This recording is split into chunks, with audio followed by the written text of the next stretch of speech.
Hello, welcome to another video. Umut here. Today I have a nice canvas in my hand which has deep edges, a cup of nice coffee in my favorite mug which has a cute cat on it, and I decided to play with my acrylic paints a little bit and make a canvas painting. And I thought, why not open the camera and share it. I have this rice paper that is completely blank that I use for texture sometimes. So I'm going to tear a little bit and I'm going to glue it over my canvas to create some texture to start with. I just wrinkled it even more with my hands to make sure there is enough texture, and I'm using a matte medium to glue it over the canvas. In today's video you can look at it as a color play, how to use colors, how to build colors slowly, how to use opposite colors. You can use it on your art journals, backgrounds, or treat it as painting like me. This is for me an abstract painting, but it could easily be an art journal background. I'm taking my Arteza acrylic paints. These are heavy body and come in these little tubes, and the one I have has a 60 color set. So I'm going to link it down below with my discount code for you to take advantage of it. I love these paints and use them regularly. They have very high pigment and quite good quality.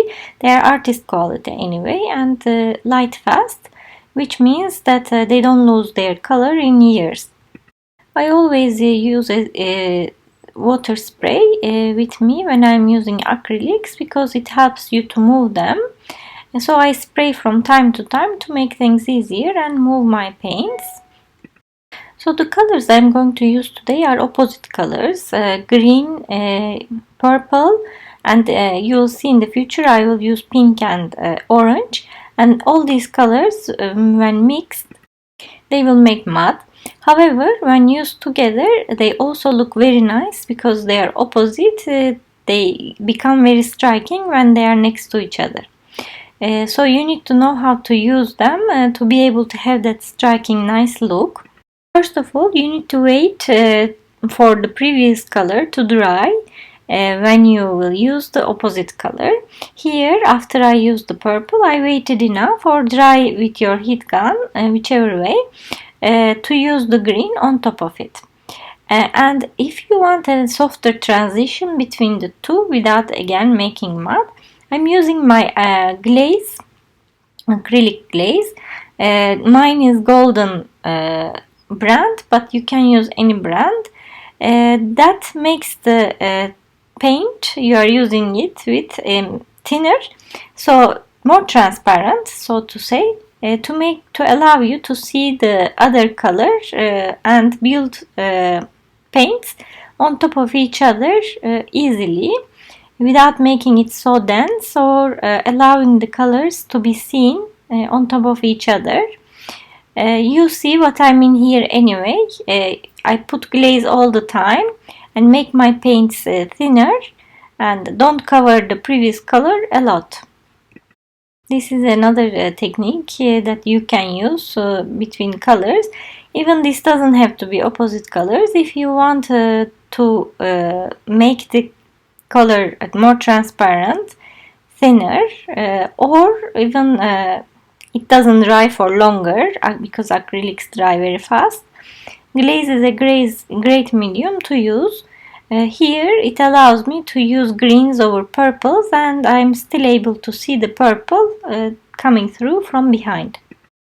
Another trick is don't use the opposite colors with the same amount, so don't mix them 50-50.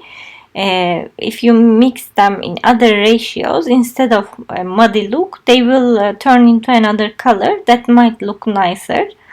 So that's another tip as well that I use often. But when you mix them 50-50 in equal portions, certainly like a math solution, it will give you the mud color. Here I'm building my background slowly using glaze, water spray, going between colors back and forth. I'm mixing my colors with white when I want them darker. I'm using a dark green, a light green. Generally the green is the grass green, bright green, and my purple is true purple, but when I mix it with white it becomes a nice lavender color.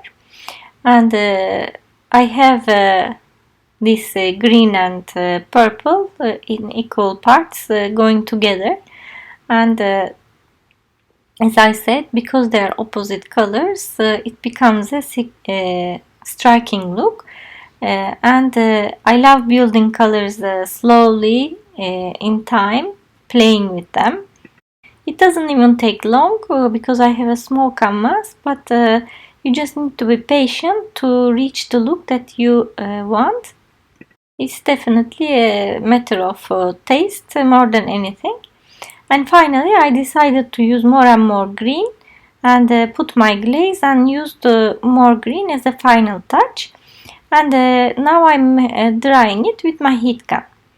After it's dry, I took my orange and bright pink, magenta, and I decided to use my palette knife to give the highlights of orange and pink to make them pop behind this green and purple background. And this is where the rice paper that we glued comes in handy, because now there is texture, and when I'm using my palette knife, it just sticks to the parts that are wrinkled and makes a nice look without even effort. You can do this trick with anything. You can use paper, you can use texture paste to have some texture. I decided to use my glaze again to thin out my magenta, and use this soft brush to softly brush over the background, which will give a nice pink look at the background as well. And then I am using my palette knife with the pink again to go over the raised areas to give that nice pop of pink. I hope you enjoyed today's color play. Sometimes I just love to play with a few colors, and I thought it could be fun for you to see. And as I said, you could use it in any project, it doesn't matter. And finally, I think I'm done. I'm going to use this purple color to color all around the edges, which will look really nice. I will show you now. So here I colored all the deep edges, which gives an amazing look, and the border, so when you hang it on your wall, all the purple edges will be seen. And the last touch I will make is a couple of things. One is darken up the edges, so the eye is drawn inside to all these lighter colors going on. I will use my hand, and later on I decided to use a soft brush to create this border. Once again, these beautiful paints will be linked down below at the description area, and don't forget to use the code if you want to buy them so that you get a discount. After I darken up the edges, as a final touch I'm going to do some splashes that will even give a more pop of color. I chose a bright yellow, and I'm just spraying some water and use this fan brush to make the splashes. I'm not splashing all over actually, I just splashed mostly in this lighter area in the middle. Don't forget to like, comment or subscribe to my channel if you like my videos. I hope you enjoyed today's project. Thanks a lot for watching, and see you next time.